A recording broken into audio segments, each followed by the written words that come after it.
अस्सलाम वालेकुम my dear student. तो मेरा नाम असलम खान है और मैं हूं आपकी केमिस्ट्री का टीचर और हम पढ़ रहे हैं हमारे एमडी के 2025 के सिलेबस का केमिस्ट्री का पोर्शन, जिसमें हम क्लास 11 के 8 चैप्टर मुकम्मल कर चुके हैं और 9 चैप्टर यानी इलेक्ट्रोकेमिस्ट्री में हम अब शुरू हो चुके हैं। इलेक्ट्रोकेमिस्ट्री हम शुरू कर चुके हैं, जिसमें हम लेक्चर 01, 02, 03 एंड 04 कर चुके हैं। 04 में हम पढ़ चुके हैं इलेक्ट्रोड और इसके दो टाइप्स, एनोड एंड कैथोड।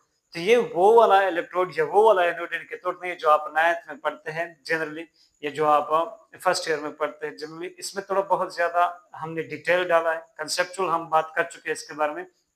तो आपको मेरा ये मतलब एडवाइस समझ लें या क्या कहते हैं इसको, कि मैं रेफर करता हूँ आपको कि आप वो लेक्चर देख लें, आपको बहुत ज्यादा फायदा होगा। तो आज का जो हमारा लेक्चर है वो है इलेक्ट्रोड पोटेंशियल। ये हमारे एमडी कैट के सिलेबस के मुताबिक है और इसके साथ साथ एक है स्टैंडर्ड इलेक्ट्रोड पोटेंशियल। तो हम पहले पढ़ते हैं कि what is electrode potential. Electrode को हम पहचान चुके हैं, इसके टाइप्स भी हम पहचान चुके हैं लेक्चर 04 में। आज जो हम लेक्चर 05 शुरू करने वाले हैं, इसमें हम इलेक्ट्रोड पोटेंशियल को डिस्कस करते हैं। So what is electrode potential? What is electrode potential? जरा देख ले हमारे पास क्या होता है।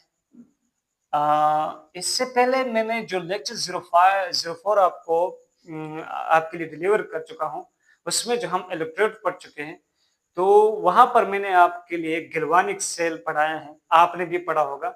और गैल्वानिक सेल में एक तरफ में ऑक्सीडेशन हाफ सेल होता है और एक तरफ में रिडक्शन हाफ सेल होता है, क्योंकि एक तरफ में ऑक्सीडेशन होता है और एक तरफ में क्या होता है, रिडक्शन होता है। तो आप लोगों ने अगर वो लेक्चर देखा होगा तब आप यहाँ बहुत अच्छी तरह समझ पाओगे मेरे लेक्चर को। तो जरा देख ले मेरे पास क्या हो सकता है कि ये लेट सपोज मेरे पास एक कंटेनर है और इस कंटेनर में मैंने क्या लिया हुआ है, एक मेटल का रॉड लिया हुआ है और इसको जो मेटल मैंने लिया हुआ है इसी ही मेटल का मैंने यहाँ पर इलेक्ट्रोलाइटिक सोल्यूशन भी लिया हुआ है। अब जरा देख ले, मैं कहता हूं कि यहाँ पर इस मेटल के पास ऐसी टेंडेंसी है कि ये मेटल क्या हो रहा है, ऑक्सीडाइज होकर इसके आयंस सॉल्यूशन में आ रहे हैं। क्या कर रहे हैं, इसके आयंस सॉल्यूशन में आ रहे हैं, यानी Mn+ बना रहा है और n number of electrons electrode के ऊपर क्या कर रहे हैं, छोड़ रहे हैं अपने पीछे। जैसे कि आप किसकी बात कर सकते हैं, जो गैल्वानिक सेल में हम किसको पढ़ चुके थे, जिंक को। जिंक का जो हाफ सेल था, इसमें हमने जिंक का मेटालिक प्लेट लिया था और यहाँ पर जिंक के साथ हमने जो सोल्यूशन लिया था वो था जिंक सल्फेट का सोल्यूशन। किसका? जिंक सल्फेट का। फिर यहाँ पर जिंक के पास ये टेंडेंसी होती थी, इसको जब हम कंपेयर यानी कंपेरेटिवली लगा चुके थे कपर के साथ, तो इसके पास ये टेंडेंसी थी कि वो ये ऑक्सीडाइज हो रहा था और कपर रिड्यूस हो रहा था। अब यहाँ पर मैं इस एग्जांपल से जिंक की बात क्यों कर रहा हूँ, क्योंकि जिंक की भी ऑक्सीडेशन हो रही है और यह भी हम ऑक्सीडेशन कर चुके हैं। तो ये जो मेटल है ये क्या, यानी जिंक जो है ये 2+ में आ रहा है सोल्यूशन में और ये 2 इलेक्ट्रॉन इलेक्ट्रोड के ऊपर क्या कर रहा है, छोड़ रहा है। यानी सोल्यूशन में हमारे पास पॉजिटिव चार्ज आ रहा है और इलेक्ट्रोड के ऊपर नेगेटिव चार्ज प्रोड्यूस हो रहा है।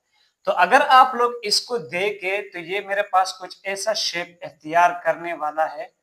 अगर आप लोग इसको देखें तो मेरे पास ये कुछ इस तरह का शेप इख्तियार करने वाला है कि ये जो इलेक्ट्रोड है ये टोटल क्या बनने वाला है, नेगेटिवली चार्ज बनने वाला है, यानी इसके ऊपर नेगेटिव चार्ज बनेगा और नीचे सोल्यूशन में हमारे पास पॉजिटिव चार्ज की कंसंट्रेशन बढ़ रही है, यानी ये पॉजिटिवली चार्ज बन रहा है, ये पॉजिटिवली चार्ज बन रहा है। और अब फिर अगर आप लोग देखें तो यहाँ पर क्या हो रहा है, चार्ज सेपरेशन। यानी यहाँ से यह अगर आप देख ले तो ये क्या है, एक चार्ज सेपरेशन। नेगेटिव चार्ज इधर हो रहा है, पॉजिटिव चार्ज उधर हो रहा है और इस चार्ज सेपरेशन को हम क्या कहते हैं, ये हमारे पास क्या है, चार्ज सेपरेशन। ये क्या है, चार्ज सेपरेशन। और इसको हम क्या कह सकते हैं, ये चार्ज सेपरेशन को हम कहते हैं पोटेंशियल डिफरेंस। इसको हम क्या कहते हैं, पोटेंशियल डिफरेंस। अच्छा, अब जरा देख ले ये पोटेंशियल डिफरेंस यहाँ पर जो हो रहा है ये कहाँ पर हो रहा है, हमारे पास इलेक्ट्रोड के ऊपर हो रहा है। यानी चार्ज सेपरेशन इलेक्ट्रोड के पास हो रहा है। इस वजह से इस चार्ज सेपरेशन को अगर हम पोटेंशियल डिफरेंस कहते हैं तो इस पोटेंशियल डिफरेंस को हम क्या कहते हैं, इलेक्ट्रोड पोटेंशियल। क्योंकि ये जो पोटेंशियल डिफरेंस है, ये चार्ज सेपरेशन है, ये इलेक्ट्रोड के ऊपर हो रहा है और फिर इसको हम क्या कहते हैं, इलेक्ट्रोड पोटेंशियल। ये मेरे पास क्या हो गया, इलेक्ट्रोड पोटेंशियल।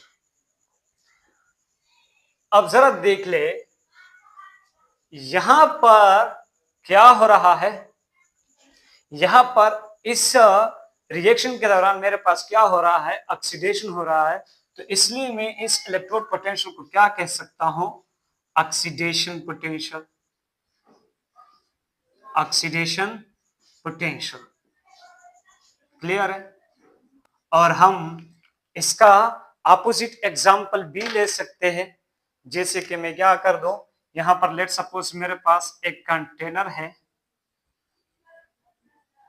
या इस बिल्कुल चलो एक कंटेनर लेते हैं और इस कंटेनर में मेरे पास क्या है, ये एक मेटालिक प्लेट है या मेटालिक रॉड है और इसको हमने एक ऐसे इलेक्ट्रोलाइटिक सॉल्यूशन में डाला हुआ है जो कि साल्ट है इसी ही मेटल का। अब जरा देख ले यहां पर हमारे पास सॉल्यूशन में क्या होते हैं, इसी ही मेटल के आयंस होते हैं, इसी ही मेटल के आयंस होते हैं। तो ये आयंस आकर इस इलेक्ट्रोड के ऊपर इलेक्ट्रॉन गेन करके क्या बनाते हैं, मेटल सॉलिड बनाता है और यहाँ पर पॉजिटिव चार्ज क्रिएट हो जाता है, क्योंकि ये यहाँ से इलेक्ट्रॉन गेन कर लेता है। क्या कर लेता है, इलेक्ट्रॉन गेन कर लेता है। जैसे कि आपने गैल्वेनिक सेल में पढ़ा था, यहां पर हमने एग्जांपल ले लिया किसका, जिंक वाले का। तो इसके साथ हम किसका एग्जांपल ले सकते हैं, कॉपर वाले हाफ सेल का, जो हमने गैल्वेनिक सेल में लेक्चर 04 में पढ़ा था। और यहाँ पर ये जो रॉड है, ये रॉड किससे बना है, कॉपर से बना है। और यहाँ पर ये जो सोल्यूशन है, ये हमने किससे बनाया है, कॉपर सल्फेट का एक्वस सोल्यूशन लिया हुआ है। और कॉपर सल्फेट यहाँ पर कॉपर 2+ और सल्फेट 2- में मौजूद है, यानी आयनिक फॉर्म में कॉपर सल्फेट एक्वस सोल्यूशन में मौजूद है। अब क्या हो रहा है कि ये कॉपर 2+ इधर आ रहा है और यहाँ पर ये डिपॉजिट हो रहा है। किस तरह डिपॉजिट हो रहा है कि इसकी रिडक्शन हो रही है, यानी यहाँ पर ये गेन ऑफ इलेक्ट्रॉन कर रहा है, 2 इलेक्ट्रॉन दे रहा है। तो यहाँ पर पॉजिटिव चार्ज क्या हो रहा है, क्रिएट हो रहा है। अब अगर मैं आपको कहूं कि यहाँ पर क्या होगा, अलार्म हुआ, इसको स्टार्ट कर दूं। यहाँ पर क्या हो रहा है, इसको अगर मैं इस तरह रिप्रेजेंट कर दूं, जैसे कि ऊपर वाले ऑक्सीडेशन पोटेंशियल को मैंने रिप्रेजेंट किया है, तो ये कुछ इस तरह हो जाएगा कि ये कॉपर का इलेक्ट्रोड ये किसी और कॉपर की तरह इलेक्ट्रोड है जहां पर रिडक्शन हो रहा है। तो जरा देख ले, जब कॉपर या Mn+ सोल्यूशन से जा रहा है तो यहाँ पर कोई आयंस है, जैसे कि इसके साथ आयंस है, उसके ऊपर नेगेटिव चार्ज है। अब जरा देख ले, आपने कॉपर सल्फेट अगर 1 मोल लिया है तो इसका मतलब है कि 1 मोल आपके पास सोल्यूशन में कॉपर 2+ है और 1 मोल सल्फेट -2 है। अगर 2 मोल्स लिए है तो 2 मोल कॉपर 2+ है और 2 मोल सल्फेट 2- है। अब जरा देख ले, लेट सपोज यहाँ पर मेरे पास 10 मॉलिक्यूल्स है कॉपर सल्फेट के, तो इसमें 10 कॉपर 2+ के एक आयंस है और 10 सल्फेट 2- के आयंस है। फिर जब एक कॉपर 2+ जाएगा वो डिपॉजिट होगा, तो यहाँ पर मेरे पास 10 सल्फेट नेगेटिव बचेंगे और 9 कॉपर 2+ बचेंगे, यानी मेरे पास एक और 2 नेगेटिव चार्ज का क्या हो जाएगा, इंक्रीज हो जाएगा। तो मैं यहाँ पर कह सकता हूँ कि यहाँ इस यानी इस टाइप में, इस कंटेनर में और इस टाइम हमारे पास क्या हो रहा है कि सोल्यूशन में नेगेटिव चार्ज प्रोड्यूस हो रहा है और इलेक्ट्रोड के ऊपर कौन सा चार्ज प्रोड्यूस हो रहा है, पॉजिटिव चार्ज। इलेक्ट्रोड के ऊपर कौन सा चार्ज प्रोड्यूस हो रहा है, पॉजिटिव चार्ज प्रोड्यूस हो रहा है और सोल्यूशन में हमारे पास नेगेटिव चार्ज प्रोड्यूस हो रहा है। और इसी तरह ये हमारे पास एक चार्ज सेपरेशन यहाँ पर भी हो रहा है, ये इस चार्ज सेपरेशन और इस चार्ज सेपरेशन में आपको वाज़ेह डिफरेंस नजर आ रहा है, लेकिन इस चार्ज सेपरेशन को भी हम क्या कहते हैं, ये जो चार्ज सेपरेशन है इसको भी हम कह सकते हैं कि पोटेंशियल डिफरेंस, इसको हम क्या कहते हैं, पोटेंशियल डिफरेंस। और ये पोटेंशियल डिफरेंस भी अगर क्रिएट हो रहा है तो ये कहां पर क्रिएट हो रहा है, इलेक्ट्रोड के ऊपर, इसलिए मैं इसको कहता हूं इलेक्ट्रोड, इलेक्ट्रोड पोटेंशियल कहता हूं। क्या कहता है इसको, इलेक्ट्रोड पोटेंशियल। और चूंकि इस रिएक्शन के दौरान क्या हो रहा है, गेन ऑफ इलेक्ट्रॉन हो रहा है, तो इसलिए मैं इस इलेक्ट्रोड पोटेंशियल को क्या कहता हूं, रिडक्शन पोटेंशियल। क्या कहता हूं, रिडक्शन पोटेंशियल। रिडक्शन, सॉरी यहां स्पेलिंग थोड़ा गलत हुआ, रिडक्शन पोटेंशियल। अब जरा देख ले, आपके पास इलेक्ट्रोड पोटेंशियल क्या है, द चार्ज सेपरेशन है, और इसको हम क्या कहते हैं, पोटेंशियल डिफरेंस। फिर इसको हम इलेक्ट्रोड पोटेंशियल क्यों कहते हैं, क्योंकि ये जो चार्ज सेपरेशन हो रहा है ये एक इलेक्ट्रोड के ऊपर हो रहा है, इसलिए हम इसको कहते हैं इलेक्ट्रोड पोटेंशियल। अब इलेक्ट्रोड पोटेंशियल आपके पास दो तरह के हो सकता है, या तो वो ऑक्सीडेशन पोटेंशियल हो सकता है, या तो वो रिडक्शन पोटेंशियल हो सकता है। अब मैं क्या करता हूं, इस इलेक्ट्रोड पोटेंशियल की डिफिनीशन आपके लिए लिखता हूं कि what is electrode potential. Clear है, तो थोड़ा आपके लिए और भी क्लियर हो जाएगा। इन सारी चीजों को मैं मिटा दूं,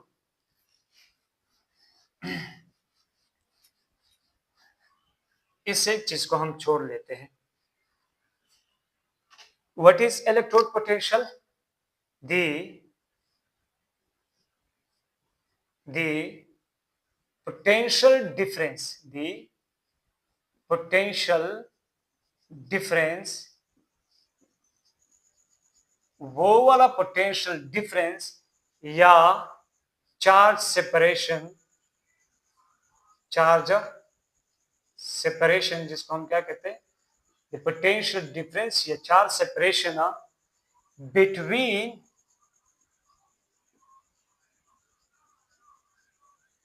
इलेक्ट्रोड, इलेक्ट्रोड और इलेक्ट्रोड किससे बना होता है, मेटल से बना होता है। तो आप कह सकते हैं कि metal, between metal and it's ions, and it's ions. कौन से आयंस होते हैं, पॉजिटिव आयंस होते हैं।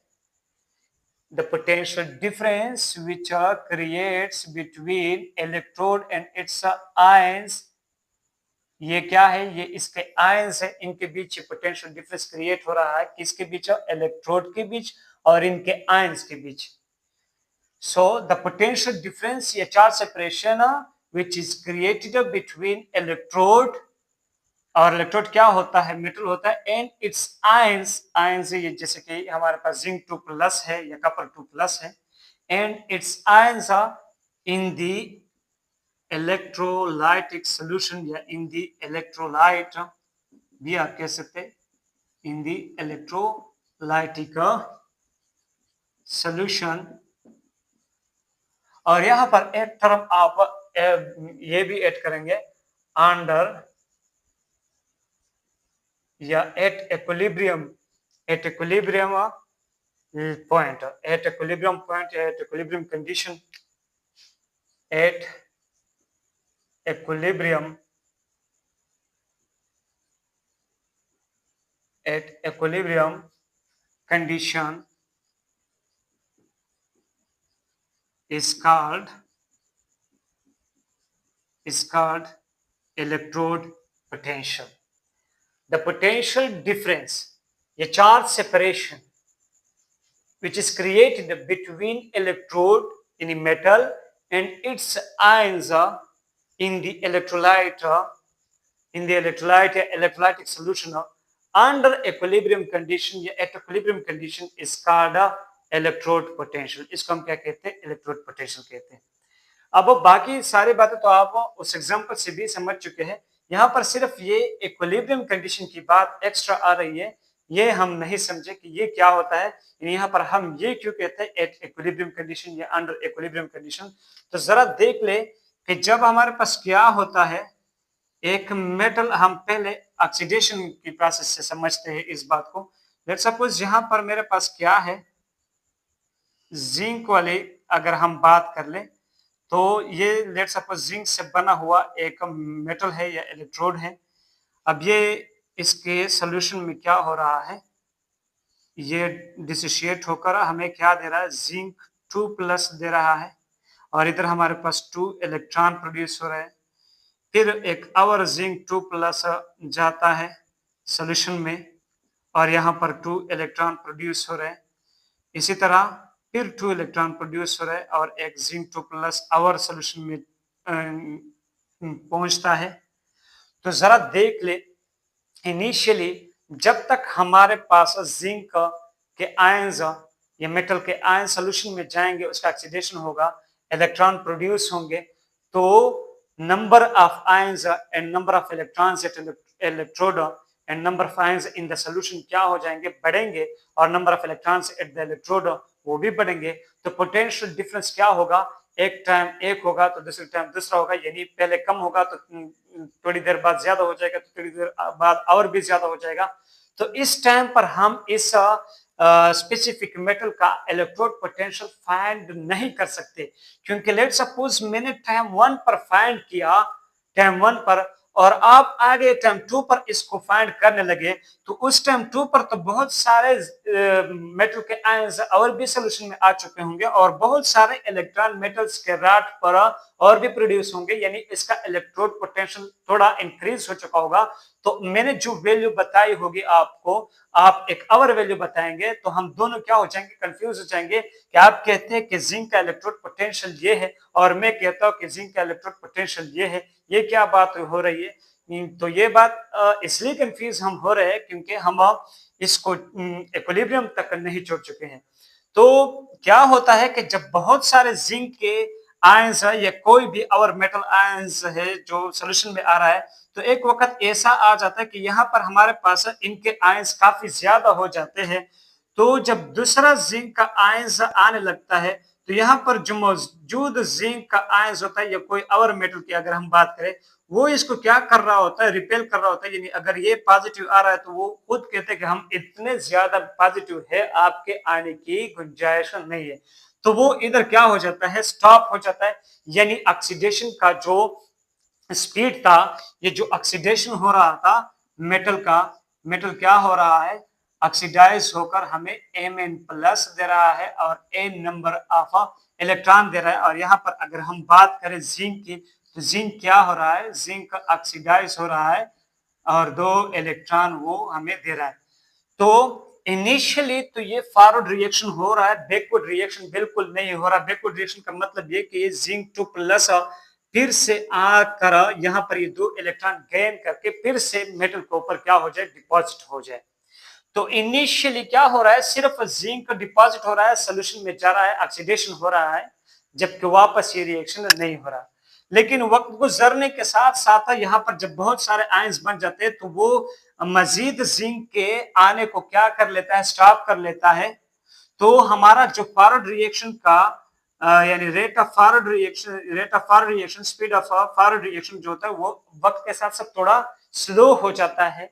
यानी पहले 1 सेकंड में अगर 10 जिंक +2 आयंस जा रहे थे सोल्यूशन में, तो अब 1 सेकंड में 8 आयंस जाएंगे, फिर 7 आयंस जाएंगे, फिर 5 आयंस जाएंगे, फिर 4 आयंस जाएंगे। यानी वक्त के साथ साथ हमारे पास रेट ऑफ फॉरवर्ड रिएक्शन क्या हो जाएगा, स्लो हो जाएगा। और फिर हमारे पास यहाँ इतने ज्यादा आयन बनेंगे जिंक के कि वो खुद आकर यहाँ से, यहाँ पर जो मेटल रॉड पर इलेक्ट्रॉन प्रोड्यूस हो चुके होंगे, वो इसको एक्सेप्ट करके यहाँ पर जिंक फिर से हमें जिंक मेटल में मिलेंगे। यानी ये रिएक्शन बैकवर्ड की तरफ शुरू हो जाएगा। तो हमारे पास बैकवर्ड रिएक्शन भी शुरू हो जाएगा और टाइम के साथ साथ फॉरवर्ड रिएक्शन का स्पीड घटेगा और बैकवर्ड रिएक्शन का स्पीड बढ़ेगा, क्योंकि हमारे पास सोल्यूशन में आयन ज्यादा होते जाएंगे तो बैकवर्ड रिएक्शन का स्पीड भी ज्यादा होगा। और फिर एक वक्त ऐसा आएगा कि जितने स्पीड के साथ जिंक ऑक्सीडाइज होकर सोल्यूशन में जा रहे हैं, उतने ही स्पीड के साथ जिंक रिड्यूस होकर इलेक्ट्रोड के पास आएंगे। तो फिर हमारे पास क्या होगा, यानी हमारे पास एक वक्त ऐसा आएगा कि रेट ऑफ फॉरवर्ड रिएक्शन बराबर हो जाएगा रेट ऑफ बैकवर्ड रिएक्शन के। तो इसके बाद इक्विलिब्रियम और इसको हम क्या कहते हैं, इक्विलिब्रियम पॉइंट। इसको हम क्या कहते हैं, इक्विलिब्रियम पॉइंट। जब ऐसा रिएक्शन यानी रिवर्सिबल रिएक्शन में जब ये पॉइंट पहुंच आता है, जब रेट ऑफ फॉरवर्ड रिएक्शन बराबर हो जाता है रेट ऑफ बैकवर्ड रिएक्शन के, तो इसको हम क्या कहते हैं, इक्विलिब्रियम पॉइंट। फिर इस टाइम हमारे पास जिंक के आयंस के जो कंसंट्रेशन सॉल्यूशन में बनी है, उसकी कंसंट्रेशन में अब मजीद ना इंक्रीजिंग आएगा ना डिक्रीजिंग आएगा, और जितने इलेक्ट्रॉन्स इलेक्ट्रोड पर बन चुके हैं उसमें भी मजीद ना तो इजाफा आएगा और ना डिक्रीजिंग आएगा, यानी ये इक्विलिब्रियम में हो जाएंगे। फिर इस टाइम पर हम इनका इलेक्ट्रोड पोटेंशियल अगर फाइंड आउट करेंगे, तो चाहे मैं फाइंड आउट करो आप फाइंड आउट करें, वैल्यू एक ही आएगी, क्योंकि अब इसके बाद ना तो ये वाले कंसंट्रेशन घट रहे हैं या बढ़ रहे हैं, और ना इलेक्ट्रॉन्स की कंसंट्रेशन घट रहे हैं या बढ़ रहे हैं। क्लियर है?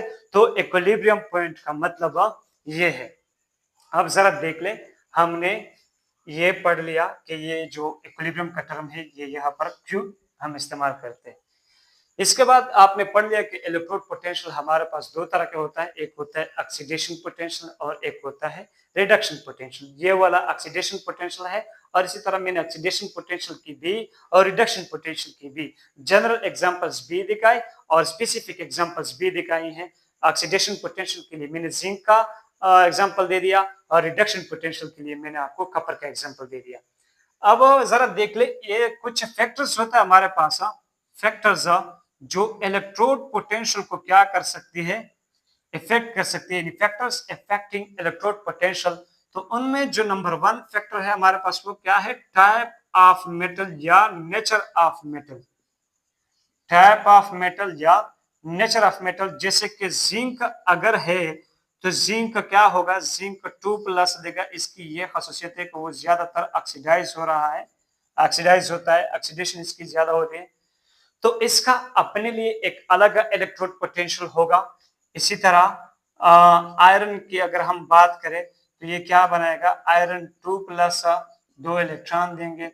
आयरन 2+ का अपने लिए एक अलग इलेक्ट्रोड पोटेंशियल होगा। इसी तरह आयरन 2+ ऑक्सीडाइज होकर आयरन 3+ भी दे सकता है एक इलेक्ट्रॉन लॉस करके, तो उसका एक अलग इलेक्ट्रोड पोटेंशियल होगा अपने लिए। यानी टाइप ऑफ मेटल भी इलेक्ट्रोड पोटेंशियल को क्या कर रहा है, इफेक्ट कर रहा है। दूसरा जो है हमारे पास वो है कंसंट्रेशन।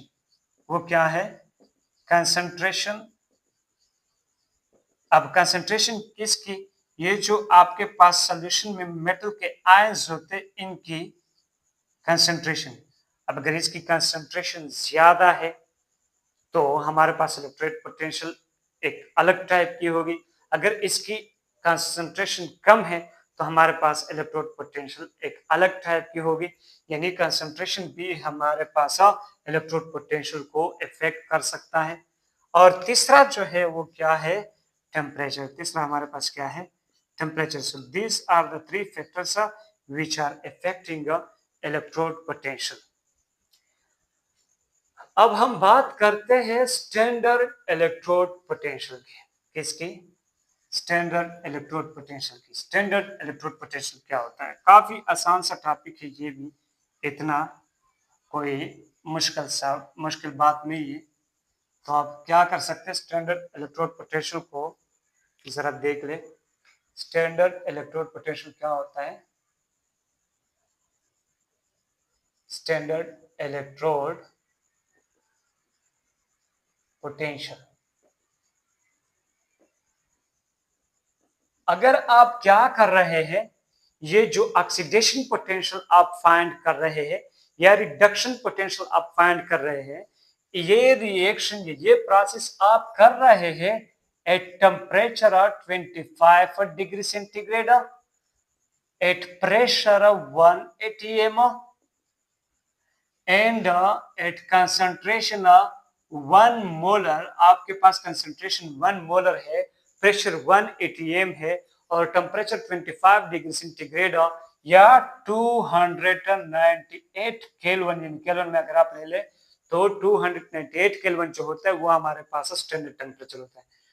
तो इन कंडीशंस पर चाहे आप रिडक्शन पोटेंशियल फाइंड कर रहे हैं या चाहे आप ऑक्सीडेशन पोटेंशियल फाइंड कर रहे हैं, वो आपके पास स्टैंडर्ड इलेक्ट्रोड पोटेंशियल होगा। अब अगर वो ऑक्सीडेशन है तो स्टैंडर्ड ऑक्सीडेशन पोटेंशियल होगा, अगर वो रिडक्शन है तो स्टैंडर्ड रिडक्शन पोटेंशियल होगा। तो उम्मीद करता हूँ कि ये टॉपिक आपको बहुत आसान लगा होगा, मतलब इसमें इतने लंबी चौड़ी बातें नहीं थी। अब हम बात करते हैं रिप्रेजेंटेशन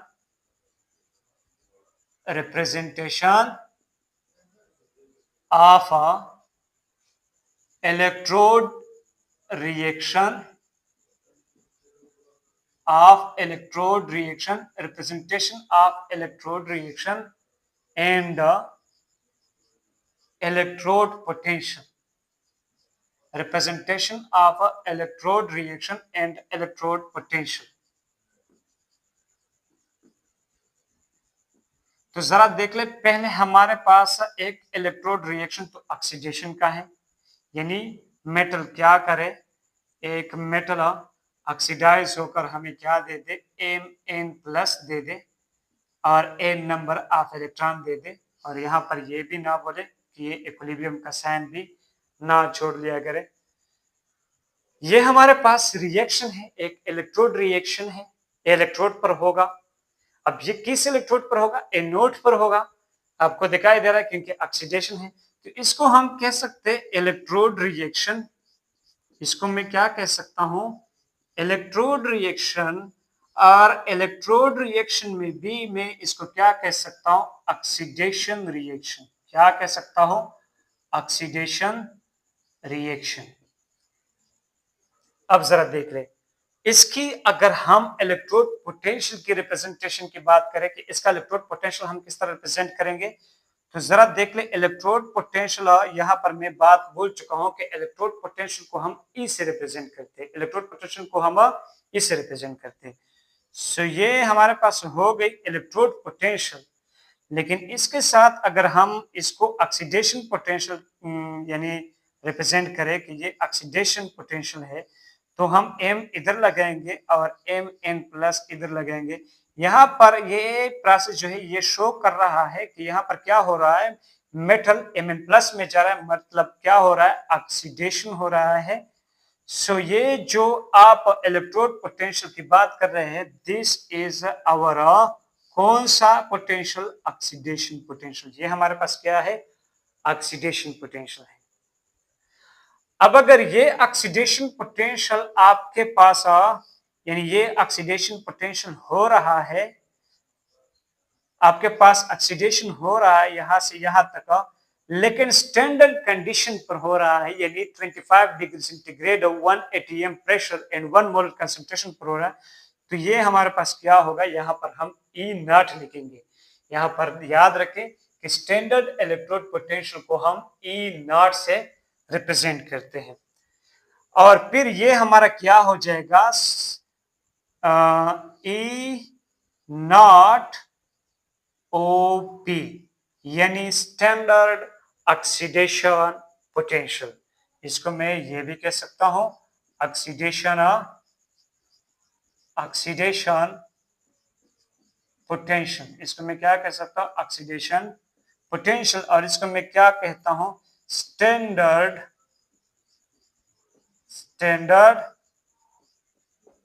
ऑक्सीडेशन पोटेंशियल। इसको मैं क्या कह सकता हूं, स्टैंडर्ड ऑक्सीडेशन पोटेंशियल। क्लियर है। EOP को हम क्या कहते हैं, ऑक्सीडेशन पोटेंशियल, और E0 OP को हम क्या कहते हैं, स्टैंडर्ड ऑक्सीडेशन पोटेंशियल।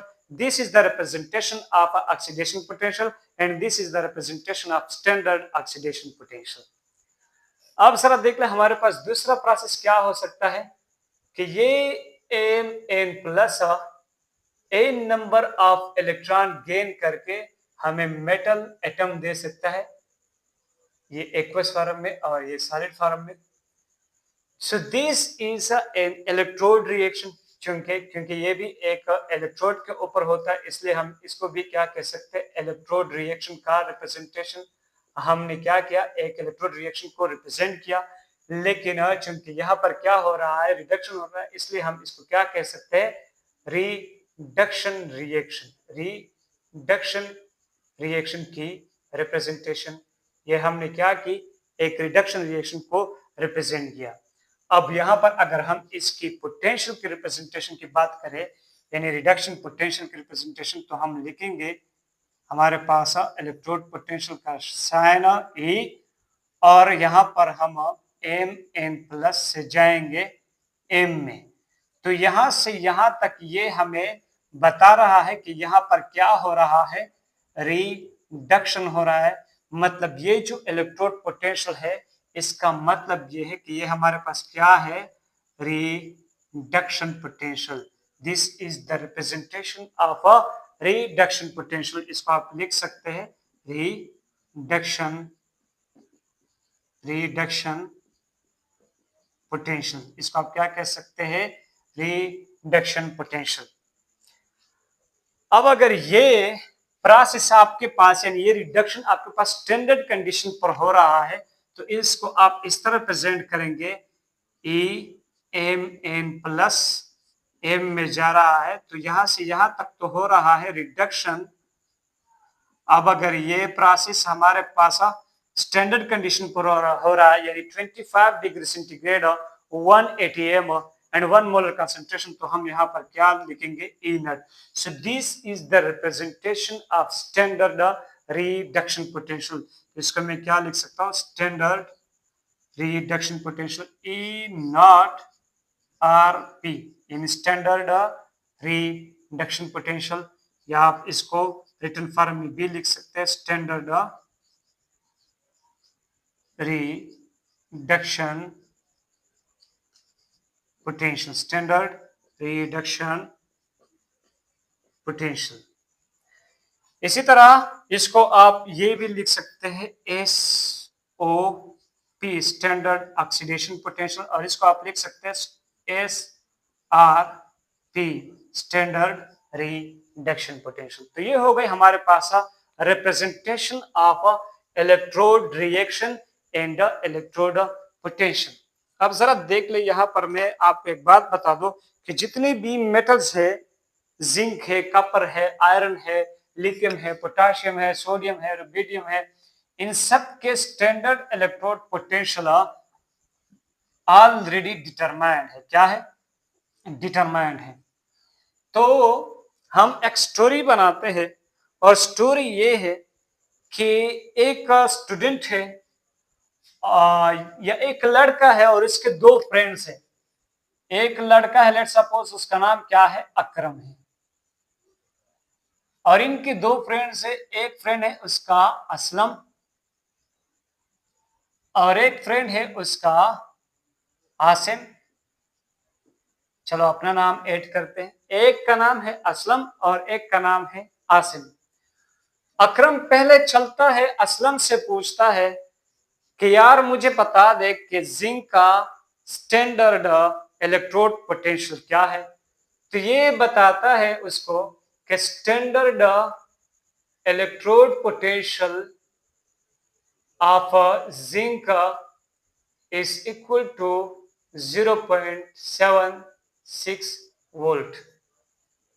फिर वो अपने दूसरे फ्रेंड यानी आसिम के पास आता है कि यार मुझे बता दे कि standard electrode potential of zinc क्या है।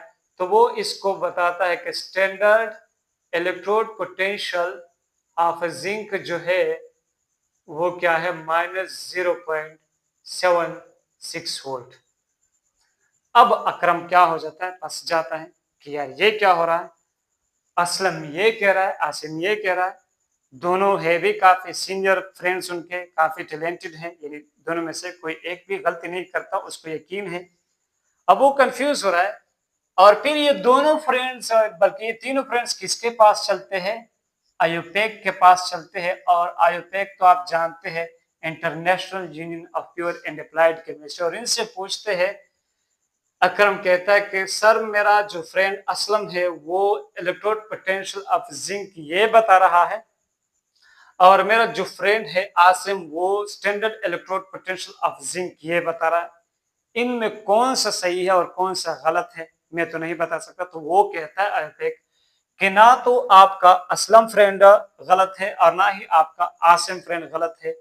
फर्क सिर्फ ये है कि ये जो फ्रेंड है आपका, ये आपको जिंक का ऑक्सीडेशन पोटेंशियल शो करवा रहा है, यानी standard oxidation potential of zinc. तो इस तरह हम इसको शो कर सकते हैं, standard oxidation potential of zinc, और वो आपको बता रहा है कि ये है 0.76 वोल्ट।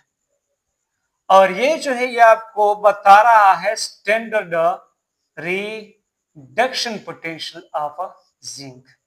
बस फर्क सिर्फ ये है, और रिडक्शन पोटेंशियल इसका क्या है, -0.76 वोल्ट। फिर अकरम पूछता है विवेक साहब से कि सब चलो ठीक है, फिर हम अपने बच्चों को क्या बताएंगे कि what is the electrode potential of zinc. मतलब मैं असलम वाली बात करवा दो, या मैं आसम वाली बात अपने बच्चों को या अपने स्टूडेंट्स से अपने स्टूडेंट को बता दो। तो विवेक कहता है कि आप लोगों ने क्या करना है, आज से एक बात याद रखनी है कि जो हमारे पास रिडक्शन पोटेंशियल होगा, this will be considered as electrode potential, और जो स्टैंडर्ड रिडक्शन पोटेंशियल होगा, this will be considered as a standard electrode potential. Clear है? यानी आज से जो रिडक्शन पोटेंशियल होगा वही बस हमारे पास इलेक्ट्रोड पोटेंशियल होगा। अब अगर आपसे कोई पूछता है कि what is the electrode potential of zinc, तो आप कहेंगे कि electrode potential of zinc is -0.76 volt, not 0.76 volt, क्योंकि वो तो ऑक्सीडेशन पोटेंशियल है। आपने क्या बताना है, ये वाला रिडक्शन पोटेंशियल, कि standard reduction potential standard electrode potential of zinc is equal to -0.76 volt. अब वो कहते हैं अकरम कि सर बिल्कुल मैं तो ये कहूंगा, लेकिन जिंक साहब जो है वो तो रिडक्शन नहीं करता, वो तो ऑक्सीडाइज होता है, 2++2 इलेक्ट्रॉन देता है। तो इसका जो पोटेंशियल होगा वो तो ऑक्सीडेशन पोटेंशियल होगा, वो तो रिडक्शन पोटेंशियल होगा ही नहीं। तो मैं इसको क्यों कह दूं कि इसका जो पोटेंशियल है वो रिडक्शन पोटेंशियल है, या उसका अगर स्टैंडर्ड पोटेंशियल है तो वो स्टैंडर्ड रिडक्शन पोटेंशियल है। तो फिर वो एक वैल्यू समझाता है और वो कहता है कि हाँ चलो ठीक है, अगर आपके पास कोई ऐसा मेटल आता है कि उसका रिडक्शन हो रहा है, जैसे कि कॉपर का रिडक्शन हो रहा है, तो उसका तो जो पोटेंशियल वैल्यू है वो तो है ही रिडक्शन पोटेंशियल, और अगर वो स्टैंडर्ड कंडीशन पर है तो वो उसका जो वैल्यू होगी वो स्टैंडर्ड रिडक्शन पोटेंशियल वैल्यू होगी। और लेकिन अगर आपके पास कोई ऐसा मेटल आ रहा है जैसे कि जिंक है, तो वो तो आपको ऑक्सीडेशन पोटेंशियल वैल्यू देगी। तो फिर आप इसको रिडक्शन पोटेंशियल में चेंज करेंगे, किस तरह कि रिडक्शन पोटेंशियल बराबर होगी माइनस ऑक्सीडेशन पोटेंशियल।